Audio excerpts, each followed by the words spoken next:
everyone, and welcome to another fantastic IHC event. I am Kate Bridle, your IHC events host, and I am so thrilled to have you with us today. Happy Monday. Thank you for spending your breakfast time, lunchtime, dinner time, whatever time it may be for you with us.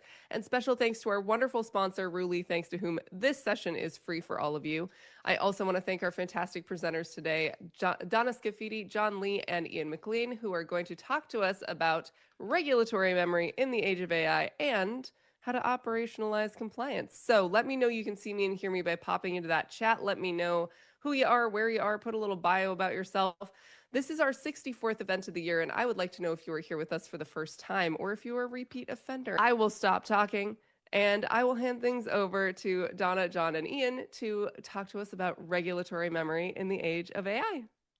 Thanks so much, Kate, and good morning, good afternoon to everybody. I'm Donna Scaffidi, Head of Legal Innovation here at Ruli AI. And just quick background on myself, I'm a former corporate M&A, capital market securities attorney, and I'm excited to have with me today two of our esteemed panelists, here we go, Ian and John, who bring a very different but structurally parallel regulatory world to this conversation. And so, Ian, would you like to give us a quick intro of yourself? Yeah, sure. Ian McLean, I'm General Counsel of Biofire. Biofire is a company that has developed a novel biometric solution to firearm safety. So as you can imagine, I deal with a lot of regulatory, both on the federal side and state side, as well as a number of different regulatory schemes that people might not be thinking about when you think about a mechanical product, but love to dig into that later. But yeah, so I have a background here as a small company. And then before that, I was at SoftBank Vision Fund doing portfolio management of a large multi-billion-dollar portfolio. Awesome. Thanks, Ian. And John, who's our General Counsel and Head of Strategy at Ruli, if you want to give a quick intro. Yeah, thanks, Donna. Yeah, so hey everyone, my name is John Lee. So I'm the GC and head of strategy, as Donna mentioned, here at Ruli. So previously, I was in a law firm for a long time, helped our clients with regulatory analysis and work. And also before that, or during that time, I was led commercial contracts at a mining energy company, dealing also with some regulatory and some legal issues at that company. And then I was also a senior lawyer at a late stage investment fund, as well as being GC at a legal AI company previous to Ruli as well. Awesome. Thank you. Thank you both. And what I'm really excited about for today's conversation is that we have three really different regulatory worlds coming together, from pubco to firearms tech to manufacturing, AI, and legal tech, right? And so as you're going to see today, the structural challenges, irrespective of the highly regulated industry, are really similar. There's different statutes, different agencies, but a similar architecture pattern and problem that we're going to be talking about today. And as questions come up, feel free to drop them in the chat, and Kate or somebody from our team will highlight them. And so before we begin, I'm going to walk through quickly our CLE learning objectives. So by the end of this session, you should be able to, one, identify compliance challenges that are created by jurisdictional fragmentation across highly regulated jurisdictions and industries. Two is define regulatory memory and evaluate how you're able to maintain it, especially and apply it across multiple frameworks, and be prepared for different scenarios where that definition and compliance of it are going to come into play, like in audits. The third is being able to analyze both the impact of AI as a regulated tech and also a compliance tool, right? And fourth is being able to assess what exactly is attorney-client privilege and data security obligations when using AI platforms or AI native platforms. And the last CLE learning objective for today is how to apply practical strategies for building compliance and knowledge management, particularly when you might have limited resources. So with that, we're going to go ahead and dive into our first section for today, which is the regulatory reality, right? We have different statutes. I think for us, there's different agencies that we'll talk about. But again, the same architecture problem across industries is something that we see across the board. And again, from financial services, AI and legal tech, and regulated technology, each with its own enforcement body. And so we'll talk with everybody here about the compliance landscape and what that actually looks like. And Ian, if you want to kick us off and talking about a little bit about from ATF federal firearms plus the 50 state patchwork and regulatory landscape that you have to keep up with, I think that'd be really helpful for folks here. Yeah, sure. My own background personally, when I came into this company, no background in firearms whatsoever, no real knowledge besides the general sense that firearms were heavily regulated. So jumping into the company here, I had to quickly get up to speed on not only federal side, so all the different things you need to do from an ATF perspective, but then really diving into what the various state regulated environments look like, everything from what you need to do to make the product compliant to what kinds of filings you need to make with certain boards. And then also getting into what customers need to comply with, because at the end of the day, we still need to get our products to customers and we need to help them understand what kinds of licensing schemes, testing, reporting they need to be doing, and to make that as easy and as low friction as possible. And then to top that off, as everyone here is probably aware, in this country, the state firearms schemes especially are ever changing. There's always new regulations coming into effect. And so being able to monitor those, make sure that you're compliant, making sure that you're staying up to date. Now with AI, the ability to quickly summarize what new obligations are coming up, what they mean, is really become a superpower and has really enabled me to be able to jump into this field again that I really had no background on. Then to tack on a little bit to that, because firearms are export controlled, so I have to get up to speed on what EAR and ITAR restrictions may apply to our technology. And then there were some outliers that I wasn't aware of coming into this company that would even be an issue. So the product has lasers as part of its biometrics. So we have FDA regulations and FDA testing we need to comply with. We have computer boards, so FCC is involved in being an intentional and unintentional radiator. DOT with respect to our lithium-ion batteries. Then you have shipping compliance across all the different carriers have different regulations that they have from a private commercial perspective based on what we do. And then just as I've listed here, but then I get into how you use search and ad optimization across the various platforms. So we can't use texting because of our particular industry, and we can't use Meta because of our particular industry. So it's been very interesting, but having AI to be able to help summarize those and get me 80% of the way there at the beginning has been really helpful. And then also as we get into storing some of that knowledge so that I don't have to redo that research over and over again. Yeah, it's definitely a lot there. And I think one of the things that really strikes me in what you've described is the breadth of regulatory frameworks that you have to keep up with. It's not just one, and it is not just federal or just state, right? It's more than a dozen, each with their own enforcement body, its own jurisdictional rules. And as I'm sure many of us have experienced, its own rate of change, right? It's something that I have experienced, even though I didn't touch the same regulated industry, working at two public companies, from SEC compliance, CorpGov, and then even seeing different directives, be it from the EU, UK come into play, and also in the US, data privacy. I think we can see that sort of the architectural problem of how do you keep up with different regulations and the enforcement of that and compliance is something we're seeing across the board. And so, John, curious for you, if you can talk a little bit about what your experience is like being at an AI native company and how you navigate this. Yeah, and so before actually I went into like AI, legal AI tech. One thing I did when I was previous at the investment fund, I helped a lot with like sort of the emerging technologies analysis, and so it would be like crypto would be one of the highly regulated, or I guess not really regulated industries, but that I did a lot of the legal and policy analysis on. And it's similar in a lot of ways to AI in that it's something completely new. It's very recent. Things are changing constantly. Different jurisdictions always are coming out with things that don't always mesh and that don't always agree. The same jurisdiction, same regulatory bodies will come out with certain decisions that contradict what stuff they've said before. And a lot of it is also just you don't know what you don't know, right? Like, and so maybe there might be a state that has come out with something and you wouldn't have heard about it. And now, especially having the power to basically do 50 state surveys in a few minutes with the power of AI, it's been awesome to be able to kind of keep up to date on those things. One thing I still struggle with is when, even with AI, you're able to get all this information, but when there's some laws, some regulations are just like purposely ambiguous. And actually, Ian, I'd love to hear your thoughts on this. When laws get published, regulations get published, and they say something, and you're kind of like, I went to law school. I should know what this means, but I don't get it. That's something that still, I think AI doesn't have any clear solutions to. It definitely helps. It's like being able to be a sounding board for helping to interpret those things instead of having to pay $1,000 for an outside counsel to help be that sounding board. But yeah, Ian, I'd love to get your perspective on that as well, especially with the ATF type, the gun control laws. Yeah, I think actually there's a couple of flavors to that. The one that for me personally that can get a little tricky sometimes, some of the export controls and some of the regulatory bodies can be extremely dense and technical. And so actually I think AI is great in helping to parse through those things and frankly dumb it down a little bit for just a lowly lawyer and not an engineer.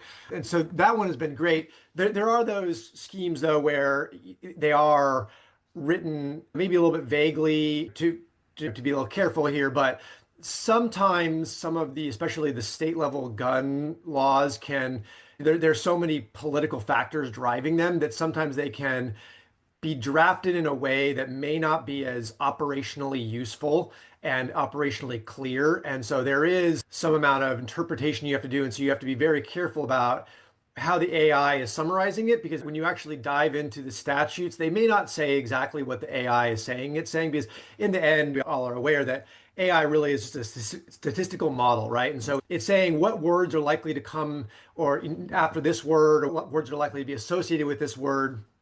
And so in the end, it's not necessarily thinking so much as it is coming up with the most likely set of responses based on what the statistical models are saying and in the context, and with a bunch of filters that are very important and very powerful and very complex. And again, I'm just a lawyer. I'm probably not smart to really opine on this, but you do have to be careful, especially also when there are fairly novel laws that are coming out that don't yet have regulatory guidance, interpretation letters, things that can help both you and the AI clarify. So you do have to make sure, again, that you're doing the normal thing, clicking through, reading it, and actually are thinking through, not just assuming that the AI is right. The AI is a great guide, great guide and a great helpful starting point, but it is not the end of the research or the analysis.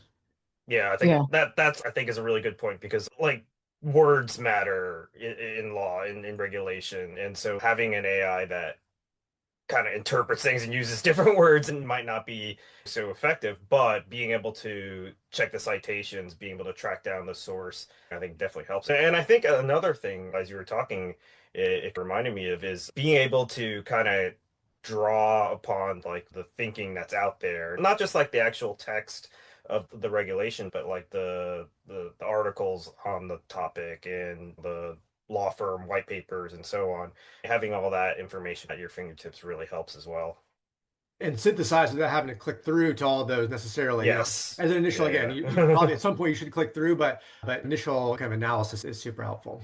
Yeah. And I think one of the things that to pull the thread together here is even across disparate industries, we're still seeing perhaps a similar structural pattern and problem where how do you keep up with everything? And from federal, state, and even global perspective, irrespective of your highly regulated industry. And then if you're not in a highly regulated industry, there are still regulations that we have to follow, like employment law, data privacy, that are going to be pretty much applicable across the board, irrespective of the industry you're operating in. And that one of the things that comes with this problem is what do you do when that knowledge that you're acquiring from the AI, from your search, starts to disappear, right? That memory issue that we've talked about in different conversations. And so if we go over here, that's part of the regulatory memory problem that we're going to talk about today is what happens when the knowledge of how your team has operationalized compliance starts to disappear.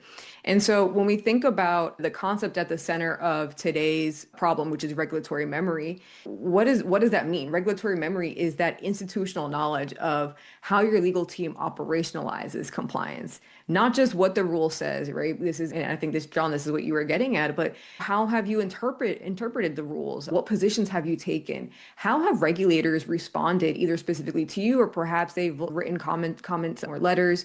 And what internal procedures have you, be it as a legal team or company-wide, established? And so I think this point right here, there's a very critical distinction between legal research, which tells you what the law requires, and then that regulatory memory, which tells you what your team has already decided about what the law requires and your interpretation of it and why. And that why is really the part that I think in this conversation we're starting to see that disappears first, right? And I think when we think, sorry, here we go. And when we think about how does that regulatory memory start to disappear, there's three different ways that we've seen this. One is interpretive drift, where compliance will shift gradually between team members who change, and there's not necessarily a deliberate decision to change your interpretive stance or the knowledge that you've gained. It's just a consequence of team and org structure changes.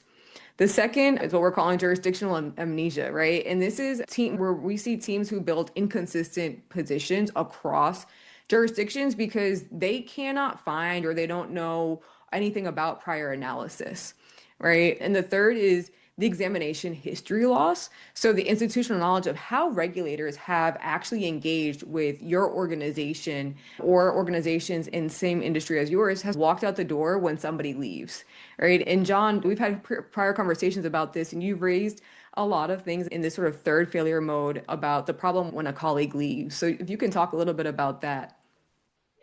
Yeah, I think most everybody has probably experienced this in their careers. Somebody's been put in charge of something, or somebody's been handling something, and they're not there, whether they left the company or maybe they're just on vacation and unreachable, and then you basically have to start all over again, and that's a huge drain on the team, on the person having to redo the work. I think the really key point about having the ability to kind of there, I feel like there's a couple ways to actually address this. And one, the most, I guess, historically, the most effective teams probably just had really stringent policies on information retention and categorizing things and making sure other folks are involved or have backup on certain things. But let's face it, that is very few and far between, and it's not, and let's face it, most people are probably too busy to be doing that stuff like that, and especially small teams, solo GCs especially, that's not even an option. And yeah, it's really tough, like when you just don't have access to kind of that information before, or you do have access but it just take you too long to put it together, and it's just easier to redo the work, and that's got a huge drain on, I think, legal. Yeah, and I think to that point, as we're thinking about how do we solve for this, what approaches can we take? Ian, I think you've talked a little bit before about how you've used and leveraged AI and different tools to build your own set of, be it secondary sources that you use or summary of different state laws. So can you walk us through what that looks like so that way we can start to solve this regulatory memory failure issue? Yeah, so I guess I think about it in a few different ways. So in terms of tools that AI allows us to do, or ways that AI allows us to be better at this. So one of the things I think John was getting to is the question of, okay, yes, in an ideal world, you have this policy and you write everything down, but no one has time for that. I think one of the great things about AI is that all of a sudden that friction point is at least reduced somewhat. So if you have a series of decisions that you've made, getting into the first one with interpretive drift, you can have AI summarize the position that you've taken, why you've taken it, all the different data points, and you can put that into whatever document you want. And before, that might have taken you a day to draft that and get around to it. Now you can get a first draft spit out by the AI in 10, 15 minutes, and you can spend an hour revising it again with the AI and making sure it's in good form. And then you can save that. Then you have that history now is not lost. Whatever, if someone leaves or if someone's looking at down the road. That's one. It increases our ability to memorialize decisions, research that we've done. And then you get into being able to share that document and have those summaries available to others who are making similar decisions. So before getting into maybe the jurisdictional amnesia point, so you'd have three different lawyers who are dealing with similar issues, and maybe not everyone's talking because not everyone has time. But now you can have an AI bot that's searching across your project folders or whatever you want to call them, depending on your platform. And now you can quickly get an idea of, okay, what positions have we taken in the past? And maybe even if you're not looking for it, you can make sure you set up skills or whatever, again, you want to call it within your AI platform, where the AI will actually flag to you saying, hey, John has taken a different position in this in X or Y memo, and here's the more consistent approach that you want to be taking. So then you're using AI to be able to look out for those areas where you may be having inconsistent positions that you're taking. And the one call that you have to be careful about, though, and especially as you get into sharing these more broadly across non-legal areas, and we'll get into this later, but you want to make sure that you're having good silos for anything where you're taking positions that may need to be attorney-client privilege or attorney work product classified. Because if you're taking a position that may be, let's call it, inconsistent with some interpretations of the law, you want to make sure that you're being careful about how broadly those are available. But as long as you're being careful about those guardrails, these are great ways to make sure that you're not losing that information across your organization and are getting good summaries of positions that you've taken, researched, and you're not redoing it. Yeah, thanks. Thanks for that, both. And I feel like one of the things that I'm hearing is how you're able to build regulatory memory in real time, right? And what you're describing is the AI is not replacing a legal judgment by any means, right? It's just helping to capture and preserve the judgment that we all as attorneys have already exercised, right? And I think that's a very critical distinction for attorneys in this audience, Ian, for exactly the fact that you mentioned, which we'll get into later today, around attorney-client privilege, but then also just building your team and company's position in a way that's able to be memorialized. And so with that, I think it's a great time to get some audience participation here and to understand, where does your team's compliance knowledge primarily live today, if anywhere at all? Is it A, in an individual attorney's head in personal files? Is it in a shared but unstructured document repository? Perhaps you have a structured KM knowledge management system, or maybe you are, like some of the teams that I've been a part of, actively building this infrastructure now. And I let people have multiple choice on this because I know when I worked, Love that. sometimes it was a little bit of both. Oh, yes. We're like, technically we have a structured knowledge management system, but does most of it actually live there? And technically, we're still building this as we go. Exactly. So I gave some room for nuance here. And we did have a couple of questions, Donna. I don't know if you Yeah, want to let's take a do it. couple Yeah. of those now while people are answering. Okay. So someone said they're finding AI less than great at actually keeping up to date on AI governance. So wondering if there are any specific trackers that you all recommend, particularly for global regulation. Yeah, Ian, I think this might be one where you've talked a little bit about how you've leveraged AI to track different regulations across the board. Ruli AI, we have a regulatory monitoring tool that will monitor proactively regulations, legislative policies that are coming down the pipeline across the globe. And you can specify it to a specific jurisdiction. You can get very specific and have a bunch of different topics being searched for, queried at once. And then, and I think to this person's point, these are then being proactively raised to you. So you're able to keep up with the changing landscape and not reacting once the business comes to you and says, hey, we just received this regulatory compliance mandate from a regulator. Yeah, no, I think the monitoring is great. So you have to make sure you're careful about what prompt you're adding in to have monitored, what sources you're monitoring against. But again, you can use AI to help you to draft that prompt.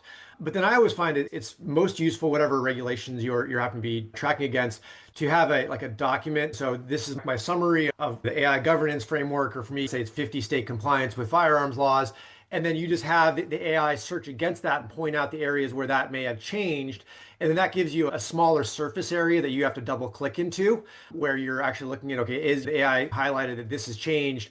Is that actually true? Let's double click into the citation and let's see if that's actually true or not. So that kind of gives you a good basis for the AI to not just, again, AI has more room for error where it's doing all the work again. And so if you give it a smaller surface area to really attack and look into, then it can be a little bit useful. That's what I found. But I guess it depends on what the inconsistencies that you're finding look like. Yeah. Yeah. And so, oh, go And for it, John. yeah, I just like to jump in on the AI governance aspect of this. And this is like one of those things where it's like very new and still a lot of things are very ever changing and conflicting. And like the way I view it is don't look at AI as being like the be all end all of everything and just blindly trusting everything it says, because like you wouldn't do that with I guess I would consider it like an associate at a law firm, right? You wouldn't trust it. And even a partner at a law firm, you wouldn't trust everything they say if it doesn't sound right to you. Hey, dig into the facts and look into the citations, look into the sources. If it's pulling information from Reddit, okay, maybe don't trust that one. Not to say like I haven't done some research where some sources were from Reddit before in my career. But that being said, take a look at what the sources are. Having a specialized legal AI tool focuses towards certain sources, which it makes it a little more effective that way. But also use your own judgment, because at the end of the day, like as Donna said, as Ian was talking about earlier, it's still the lawyer's job. It's especially for legal regulatory stuff, because that's where a lot of misinterpretation happens. And you wouldn't trust an AI to be better at a person and as an experienced lawyer to do this stuff. Yeah. Right. Yeah. Sorry, Donna, go ahead. No, please go for it, Kate. Oh, no, I was just going to say, I know there are some trackers that exist. I cannot remember what they are or who they're by, but if anyone knows, please pop them into the chat. I know every time we have one of these discussions, that's a question that comes up. And I should just, if it comes into the chat this time, I'm going to save it so that I have it on lock for the next Totally. presentation because I know there are Well, some that just so you exist. remember, we have a regulatory monitor and rules. There you go. Yeah, maybe I Yeah. need really just for this. Yeah. And what you were just saying, John, leads into another question that I had that I think is more of it was meant to be more of a maybe a rhetorical question, but basically if you need to double check AI at every summarized point, does it really save time at the end of the day? Or does it just, and this person expressed adding it to our workflows opens the risk that eventually someone's not going to be double checking it? Yeah, that's a valid question. I think a couple aspects to that. I think first of all, some AI tools are going to be more accurate than others, and it depends on the source of the information and where they're drawing that information from. Like I said earlier, I do obviously since we build this at Ruli, like we focus on more credible sources and we have our own proprietary database of laws and regulations that makes it easier for the AI to draw that information from. So it is more accurate that way. But there are other tools that can probably draw from accurate sources as well, I assume. So that's one part of it. The other part of it is like how you check, right? If you're able to click the citations and the article pops up and tells you where it is and or highlights the specific clauses. It makes them so much easier. And like I was saying earlier, you never want to trust AI 100% and just take it as gospel what it says. It's still your job as the lawyer at your company, at your firm, whatever, because AI is never going to have all that context into your specific situation, into your specific case that you're looking at. So you always kind of do need to check, just like as if you did your own research, but this just makes that research so much easier and so much more fluid and quick. Yeah, kind of narrows the world of Exactly. what you're checking. Yeah, that makes sense. All And right. one thing that I think Oh, sorry, John go pointed ahead. out that I think I want to bring it back, AI is really great at pointing out things that you don't know that you didn't know, right? Mm, So if you're looking into something and maybe some regulation applies that you weren't even aware of, and you would have never found probably in your own independent research. So let's not forget that is a huge value add. And don't get me wrong, I completely sympathize with a person where AI has caused this explosion in work, and that is everything that I think all of us are dealing with. But it is part of the journey of just getting all this extra data that we didn't have previously. And you can argue that's a lot of work and headache, but at the same time, that's probably important data and it's making us better at our jobs, hopefully.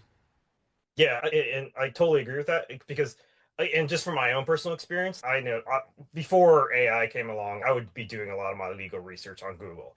Let's face it, I'm like typing in what the issue is or something like that, looking for law firm articles and so on. And because I already have this preconceived notion of what I should be looking for, that's those are articles I focus on. But to Ian's point, what if there was something that I just completely had no idea of? I would have skipped that article. I probably would have missed hmm that point, and now it's presented much more efficiently for you.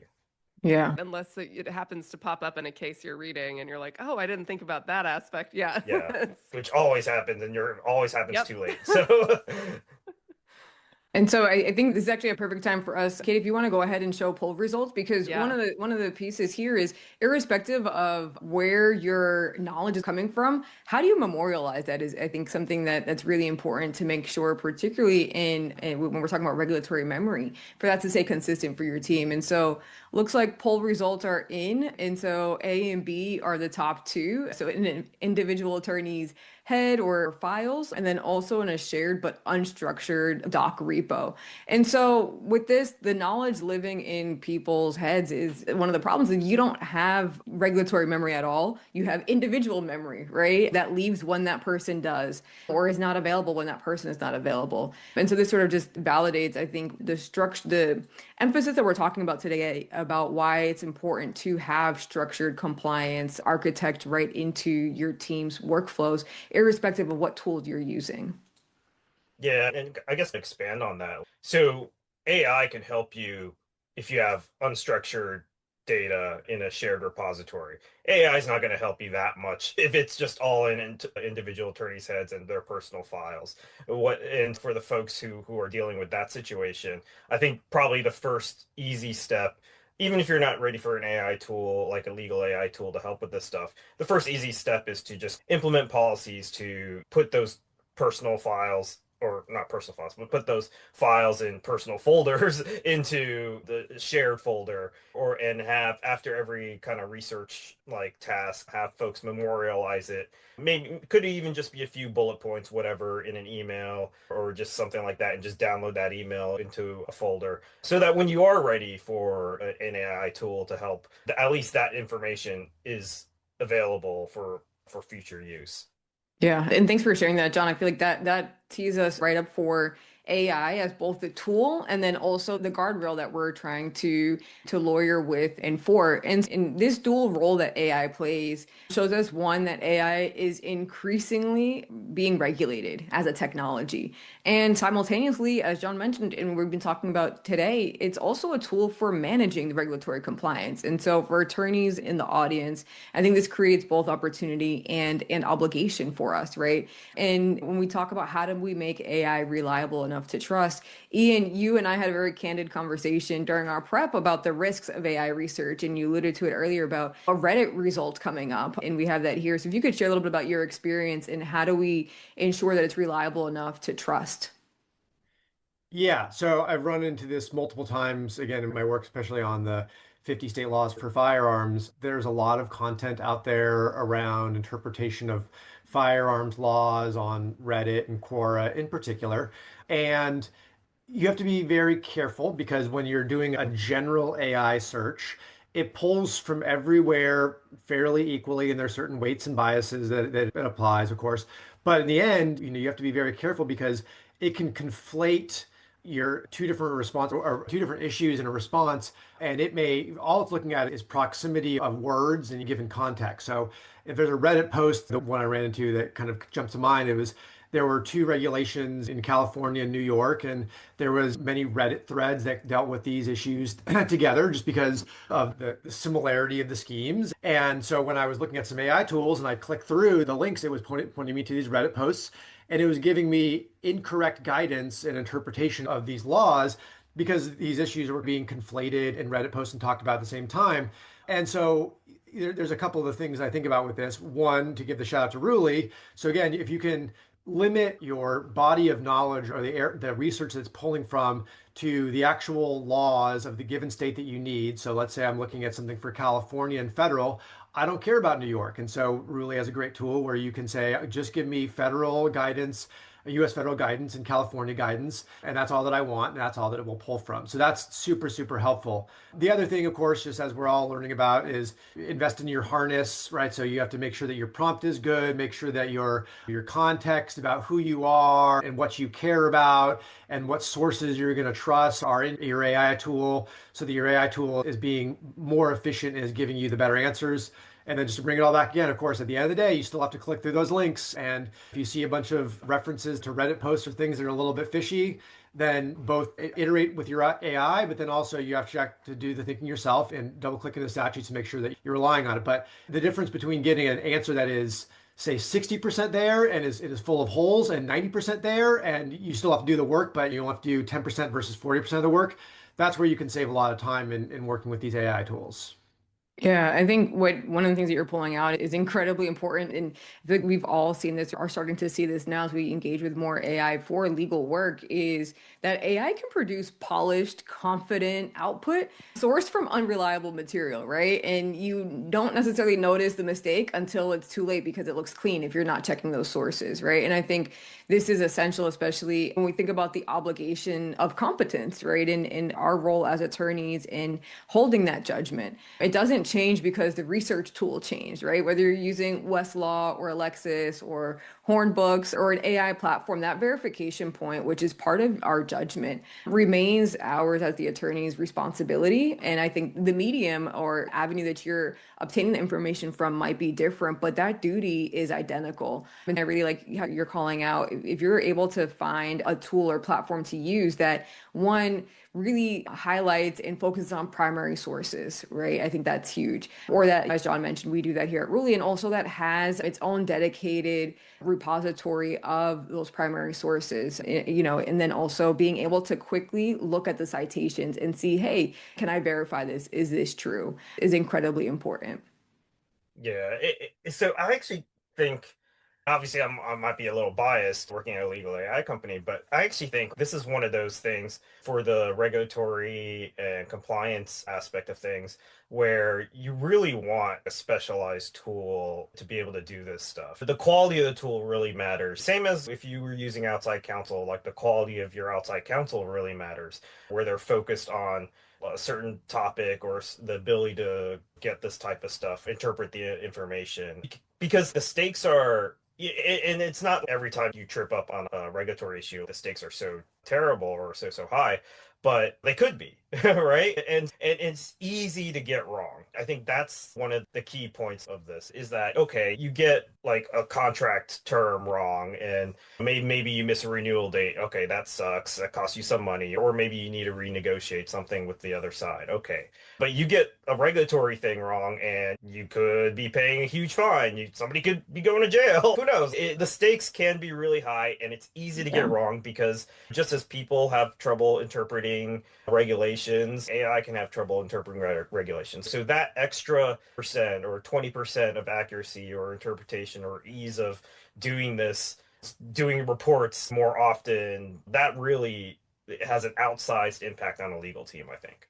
Yeah, John, and thanks for adding that. What I'm hearing here is that we as the attorneys, we're the quality control center, right? We must ensure that the quality of the outputs that we're producing is still of the same caliber. And choosing the right AI platform, one that's specialized, helps you to ensure that you're pulling data from sources that are verified or that you can trust, right? And so it brings down probably the amount of legwork that you have to do to verify the compliance or accuracy of, right? And so the tool is then allowing for your research or your work to accelerate while still not replacing the judgment that we have to hold.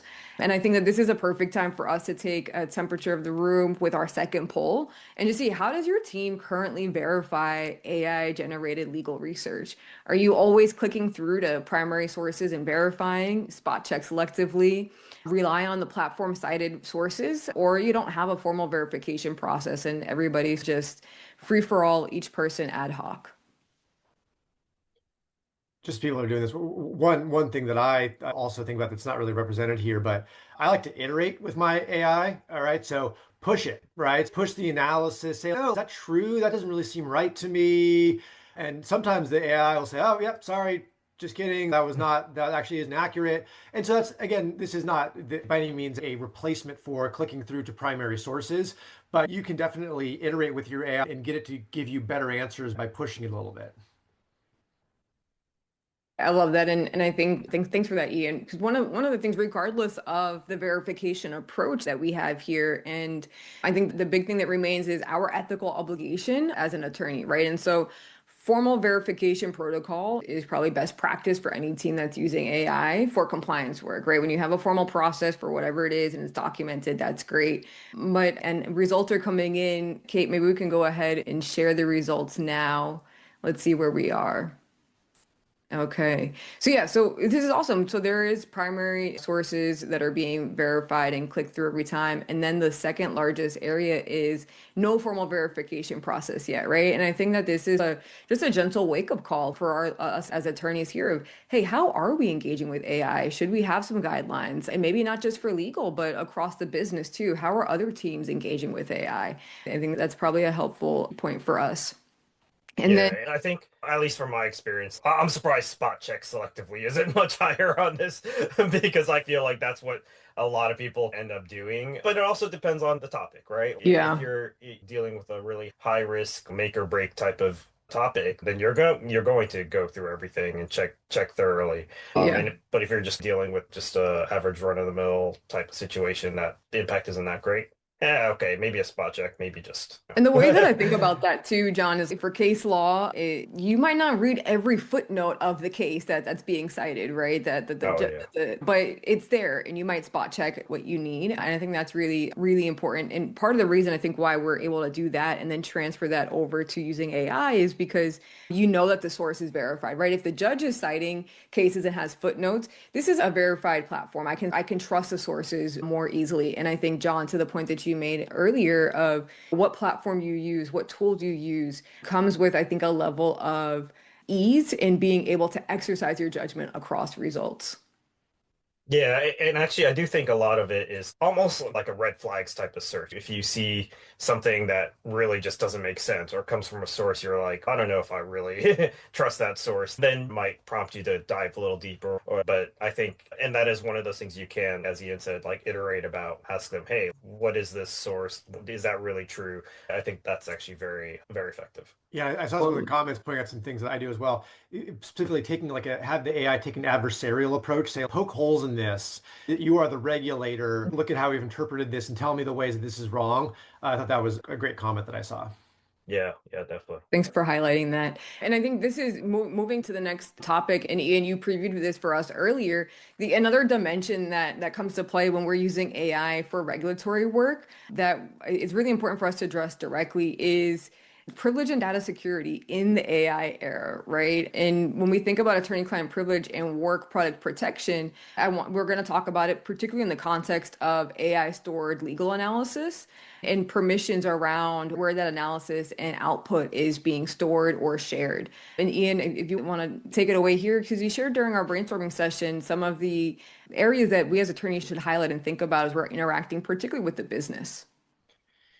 Yeah, the one caveat that we're all aware of here is that the law is very much unsettled on this point, right? So there are a few definitive rulings so far, Hepner and the like, where there are, I think, some very common sense things, right? So if you're putting attorney-client privilege or attorney work product content out there that is not confidential, is being used to train models, right? Then you're risking losing that protection. If you are sharing that information and it is widely available to your organization without having any attorney involved, then you're potentially waiving your privilege. So you just have to just think about the normal common sense guidelines that you would have if you were drafting an attorney-client privilege memo or attorney work product memo and you were saving it on your internal sites, right? What would you do with it? Who would you give access to it?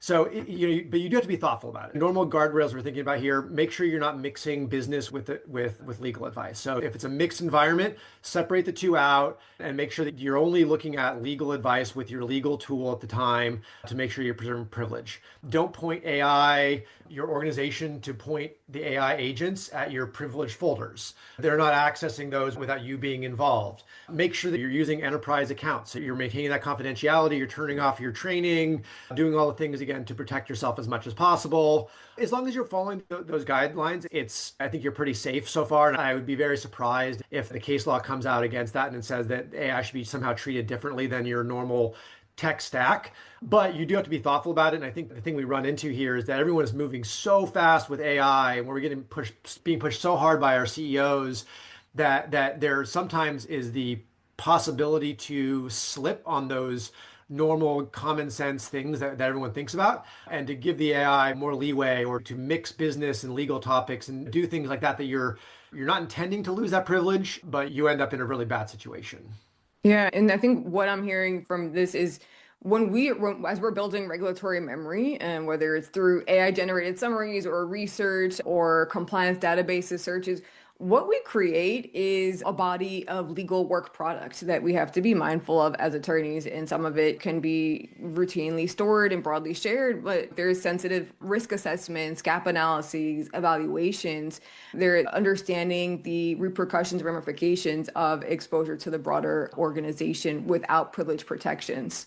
No, I think this is very important because, and this is also another kind of, if this is really in relation to contracts or things like that, there's probably not a ton of privileged information or of that type that's really related to that. But when you're talking about legal research, regulatory stuff, that it becomes much more important and much heightened in terms of what you're doing here. And I think you're 100% correct. There's no reason AI is going to be treated that much differently than existing tools that are out there. AI is not your lawyer. If you are not a lawyer and you're doing legal research on AI, that is discoverable, same as a Google search would be. But if you are a lawyer, I also think of it like even if you are a lawyer, if you're a company, folks often just copy in a lawyer and they say, "Oh, it's privileged because the lawyer's copied on here." But that's obviously not true because it has to be the lawyer giving legal advice or they're copied on there for a legal purpose, right? And it's similar, I think, with AI. If your AI is so widespread and has access to all these things, that's going to violate privilege because of third-party access. Having a specialized legal tool for these point for these purposes, I think is even more important because if for example, maybe your entire, uh, general AI search history could be discoverable and they'll find legal points in there and maybe they'll be excluded, but hey, it's already out there by the time they exclude that stuff. And then so having an AI tool where you're researching things specifically for legal purposes, I think adds that extra level security for private purposes. Yeah, and so I think the practical safeguards and some of the key takeaways are listed here. And I think the biggest one is building that privilege protection into the architecture from day one. And day one can be right now, right? It's okay if you already have AI deployed in your team, but you can start today and starting to think through what do those privilege protections look like? So that way they're baked in and memorialized into your practice and don't become an afterthought.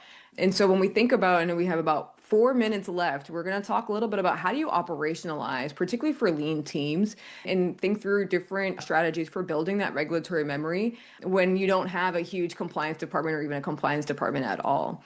And so, Ian, you're essentially a solo GC, right? Covering an extraordinary regulatory breadth.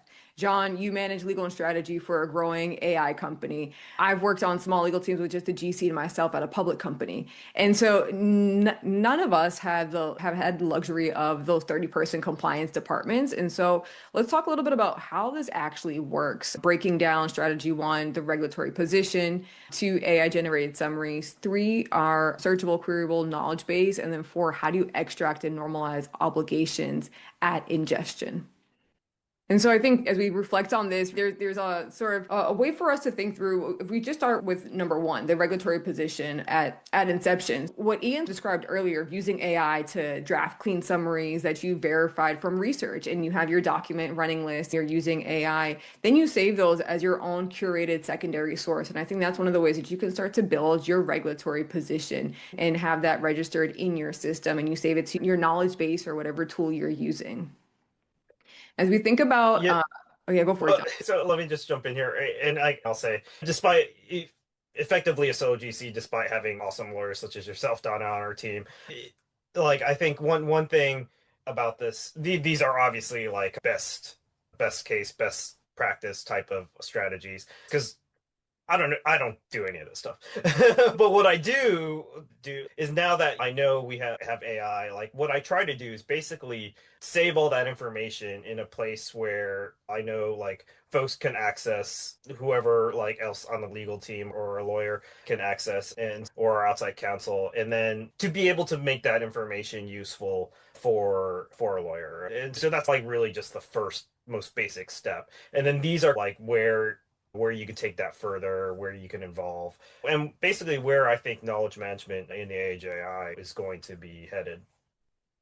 Yeah. And I think thanks for the honesty here, John. And I think it's something that a lot of us can relate to. And this is a phased approach. That's something that can happen over time. It does not building these strategies and implementing them. And now we're going to be up to compliance does not happen today to tomorrow. It's not an overnight process. And I think you can take one of these buckets and run with it for the next quarter or even longer, however long your team needs, and then just keep building on these and remembering to keep the human in the loop, keep yourselves, your attorney, your team in the loop as that judgment gatekeeper to help track what you're memorializing across the regulatory landscape that you're researching.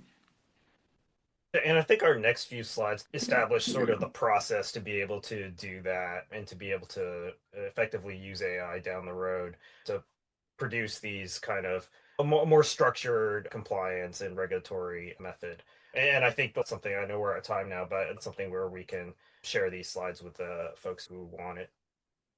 Totally. Yeah. Thanks for that call out, John. And so just quickly, phase path to structured memory, broke it down into best practices in a way that you can start to implement this and what that looks like. And again, having those guardrails, keeping in mind sensitive data, keeping in mind attorney-client privilege, work product protection, and making sure that you're able to implement something and memorialize a pathway that is actually feasible for you and your team and can pass any sort of regulatory audit and not just be ready for a quick filing or just to check a box and say that we're due it.